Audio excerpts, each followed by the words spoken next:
পুরীর রথ চলার সময় দেখবেন রাস্তারই চাকার 3টি দাগ পড়ে, যা হলো গঙ্গা, যমুনা এবং সরস্বতী।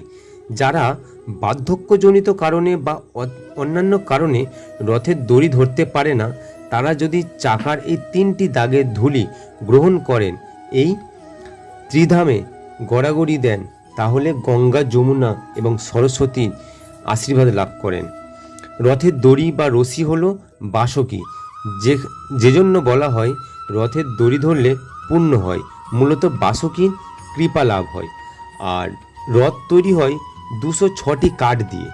জগন্নাথের রথ হয় 206টি কাঠ। আর ঠিক আমাদের মানব দেহেও ঠিক 206টি হাড় থাকে। পুরী রথে টোটাল 42টি চাকা থাকে।